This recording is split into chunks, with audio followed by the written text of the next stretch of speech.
Pernahkah Anda bangun di pagi hari, dan bukannya merasa segar, justru ada rasa kaku di persendian, atau mungkin sedikit napas yang terengah-engah setelah menaiki tangga yang dulu bisa Anda lakukan dengan mudah? Atau mungkin, saat berkumpul dengan keluarga, Anda merasa energi untuk mengikuti obrolan riang cucu-cucu Anda tak lagi seprima dulu? Jika iya, saya ingin Anda tahu bahwa Anda tidak sendirian. Banyak dari kita yang merasakan hal yang sama ketika usia kita mulai memasuki angka yang lebih manis, katakanlah di atas 65 tahun. Tapi di sini, ada satu rahasia penting yang seringkali terlewatkan. Seringkali, rahasia untuk panjang umur dan hidup berkualitas bukanlah tentang menambahkan hal-hal baru yang rumit, melainkan justru tentang melepaskan, tentang berani mengatakan, cukup, untuk beberapa kebiasaan yang mungkin sudah tidak lagi melayani kita. Bayangkan hidup ini seperti sebuah taman yang telah Anda rawat selama puluhan tahun. Untuk membuatnya tetap indah dan subur, terkadang kita bukan hanya perlu menanam bunga baru, tetapi juga memberanikan diri untuk memotong dahan yang kering, membuang gulma yang mengganggu, agar tanaman yang sehat bisa mendapatkan lebih banyak sinar matahari dan nutrisi. Nah, dalam video ini, kita akan berjalan-jalan bersama di Taman Kesehatan kita, dan dengan lembut mengidentifikasi 6 gulma yang perlu kita cabut. Hal-hal yang, menurut para dokter, sebaiknya kita hentikan setelah usia 65 tahun agar kita bisa tetap aktif, bersemangat, dan menikmati setiap momen kebersamaan dengan orang yang kita cintai lebih lama lagi. Jadi, ambil secangkir teh hangat Anda, duduklah dengan nyaman, dan mari kita bicara dari hati ke hati. Kita akan mulai dengan dua hal pertama yang sangat mendasar, yang akarnya seringkali tidak kita sadari. Hal pertama yang perlu kita bicarakan, dan ini mungkin yang paling sulit, adalah menghentikan kebiasaan menunda-nunda perawatan kesehatan. Sekarang, saya tahu apa yang mungkin ada di benak Anda. Ah, ini cuma pusing biasa. Atau, nanti saja ke dokter kalau sudah benar-benar sakit. Atau mungkin, kita merasa tidak ingin merepotkan keluarga dengan keluhan-keluhan kecil kita. Kita terbiasa mandiri, menjadi tulang punggung keluarga, dan tiba-tiba harus mengakui bahwa tubuh kita membutuhkan perhatian ekstra bisa terasa seperti sebuah kelemahan. Tapi izinkan saya menyampaikan ini dengan sangat jelas. Di usia kita yang sekarang, tidak ada yang namanya keluhan kecil.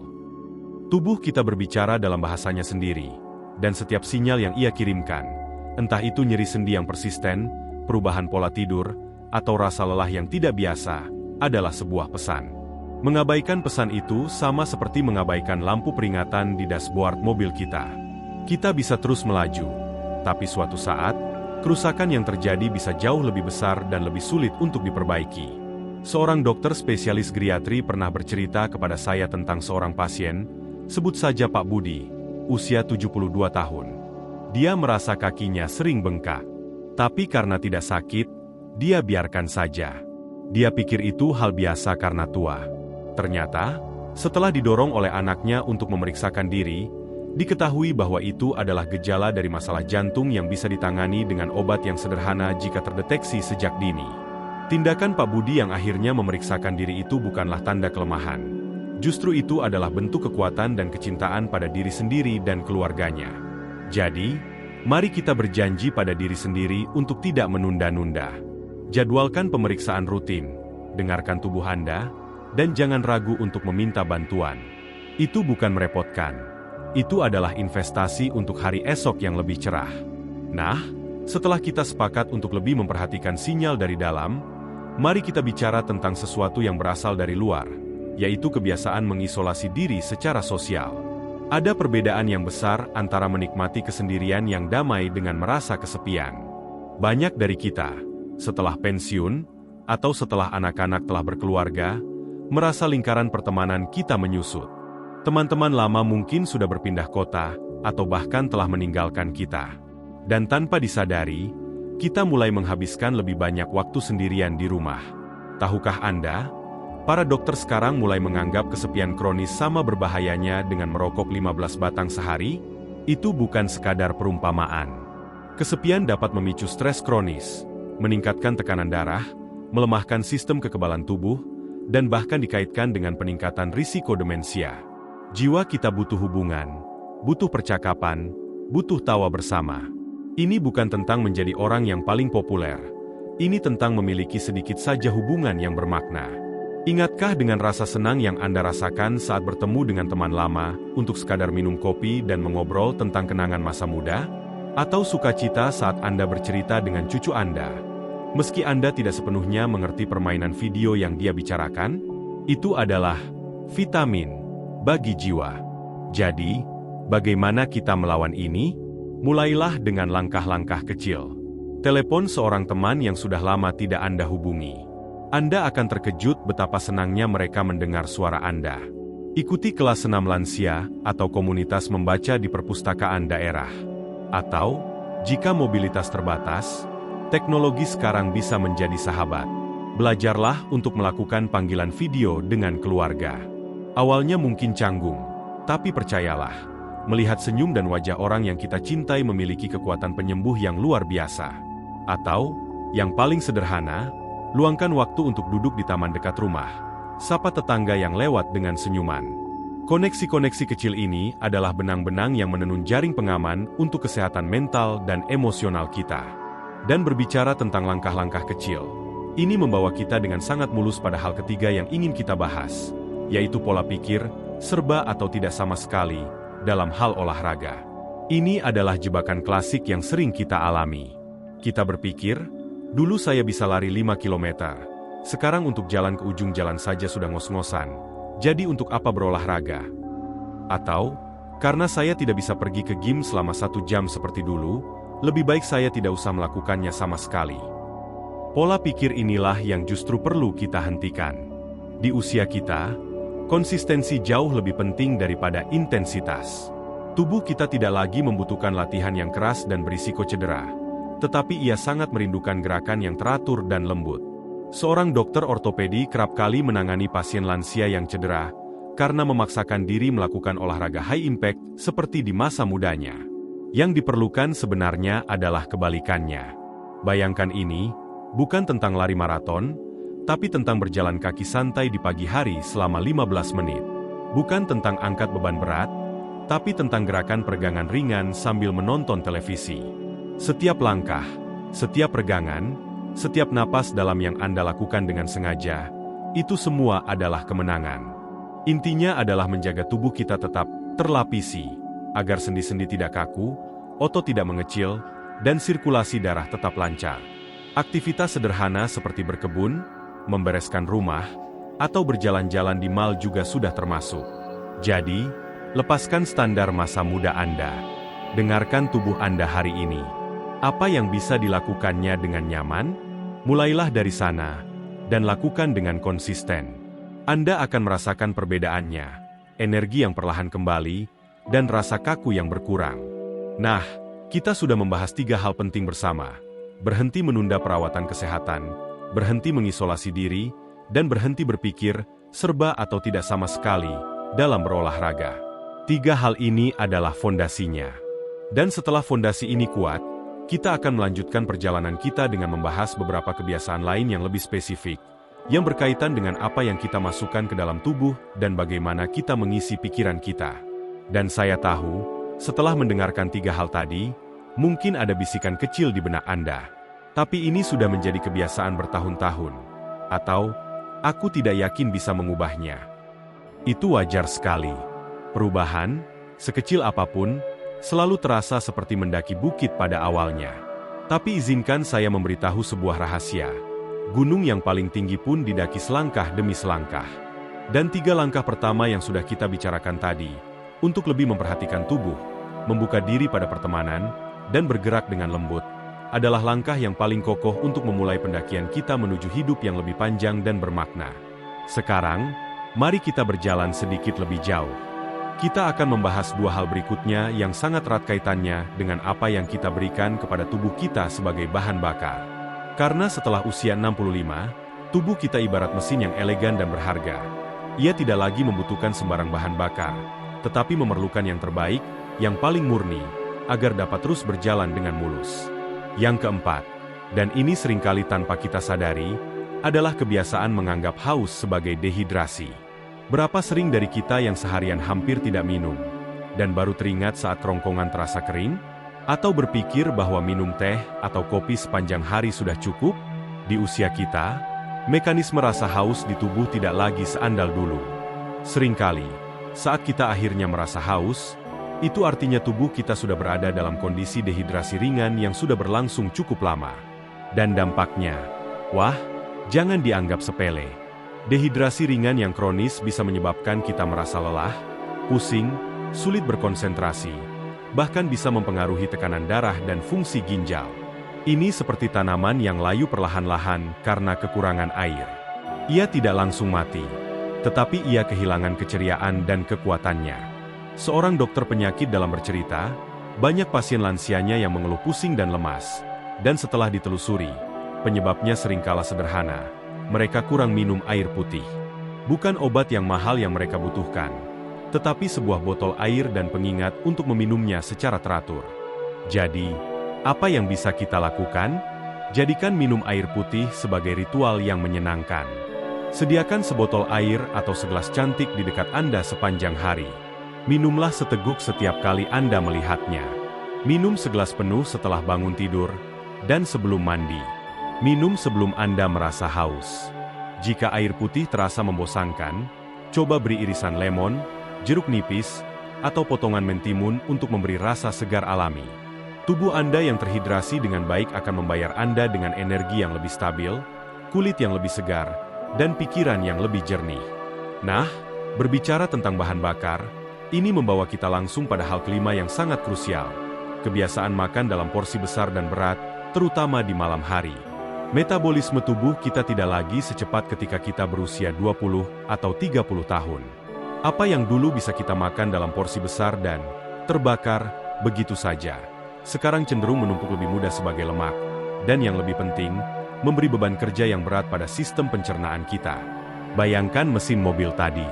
Kita tidak akan memberinya bensin secara berlebihan tepat sebelum mematikan mesin, bukan? Sama halnya dengan tubuh kita di malam hari. Makan malam yang besar dan berat, penuh dengan gorengan, lemak, dan karbohidrat sederhana, memaksa sistem pencernaan kita untuk bekerja keras saat seharusnya ia beristirahat dan memperbaiki diri. Ini bisa mengakibatkan gangguan tidur, naiknya asam lambung, dan perasaan lesu keesokan paginya. Ini bukan tentang diet yang menyiksa, bukan. Ini tentang kebijaksanaan. Ini tentang mengemudi dengan gigi yang lebih tinggi. Cobalah untuk membuat makan malam Anda menjadi makanan yang paling ringan sepanjang hari. Fokuskan pada protein yang mudah dicerna seperti ikan, tahu, atau tempe, dan perbanyak sayuran serta sedikit karbohidrat kompleks seperti nasi merah atau ubi. Dan usahakan untuk menyelesaikan makan malam setidaknya 2 hingga 3 jam sebelum Anda pergi tidur. Beri waktu bagi tubuh Anda untuk mencerna. Anda akan terkejut betapa tidur Anda akan menjadi lebih nyenyak dan bangun pagi Anda terasa lebih ringan dan berenergi. Seorang ahli gizi yang sering menangani pasien lansia pernah membagikan kisah tentang seorang nenek yang selalu mengeluh sulit tidur dan badan pegal-pegal di pagi hari. Setelah dicatat apa yang dia makan, ternyata nenek ini terbiasa makan nasi dengan lauk pauk lengkap dan digoreng tepat sebelum tidur, sambil menonton televisi. Begitu dia mengganti kebiasaannya dengan makan malam lebih awal dan menu yang lebih ringan, seperti sup ayam dengan banyak sayur, hanya dalam seminggu, kualitas tidurnya membaik secara signifikan dan rasa pegalnya pun berkurang. Perubahan kecil dalam piring makan kita bisa membawa perubahan besar dalam kualitas hidup kita. Dua hal ini, menjaga hidrasi dan memperlakukan jam malam untuk pencernaan kita, adalah bentuk kasih sayang yang paling nyata yang bisa kita berikan kepada tubuh kita. Ini adalah cara kita berkata, terima kasih telah bertahan selama ini. Aku akan merawatmu dengan lebih baik. Dan setelah kita membicarakan tentang merawat tubuh dari dalam, rasanya tepat sekali bagi kita untuk melanjutkan perbincangan kita ke aspek yang tak kalah pentingnya, yaitu merawat pikiran dan jiwa kita. Karena panjang umur bukan hanya tentang berapa tahun kita hidup, tetapi tentang seberapa bermakna dan bahagia tahun-tahun itu kita jalani. Merawat tubuh dari dalam, ibaratnya kita telah mempersiapkan tanah yang subur. Kita telah menyiraminya dengan air yang cukup, memberinya nutrisi yang tepat, dan melindunginya dari beban yang berlebihan. Tapi sebuah taman yang benar-benar hidup dan bermakna, tentu saja, membutuhkan lebih dari sekadar tanah yang subur. Ia membutuhkan bunga-bunga yang mekar, yang warnanya mencerahkan hari dan wanginya mengharumkan jiwa. Nah, dalam perjalanan kita menuju hidup yang panjang dan penuh makna ini, bunga-bunga, itu seringkali berasal dari bagaimana kita merawat pikiran dan jiwa kita. Yang keenam, dan ini adalah poin terakhir yang ingin saya bagikan, adalah kebiasaan menyimpan dendam dan stres yang berkepanjangan. Di usia kita telah melalui begitu banyak pasang surut kehidupan. Mungkin ada luka-luka lama, kekecewaan, atau mungkin rasa kesal terhadap hal-hal yang tidak bisa kita kendalikan. Membawa-bawa beban emosional ini, tahun demi tahun, ibaratnya kita membawa ransel berat yang penuh dengan batu setiap hari. Lama-kelamaan, beban itu akan menguras energi kita, baik secara mental maupun fisik. Para dokter kini semakin memahami hubungan yang erat antara pikiran dan tubuh. Stres kronis dan emosi negatif yang dipendam dapat memicu peradangan dalam tubuh, meningkatkan tekanan darah, melemahkan sistem kekebalan, dan bahkan memperburuk kondisi seperti nyeri sendi. Ini bukan berarti kita harus memalsukan kebahagiaan atau mengabaikan rasa sakit. Tidak. Ini tentang memiliki keberanian untuk melepaskan. Melepaskan bukan berarti kita menyetujui apa yang terjadi, melainkan kita memilih untuk tidak membiarkan masa lalu terus meracuni hari-hari kita yang berharga sekarang.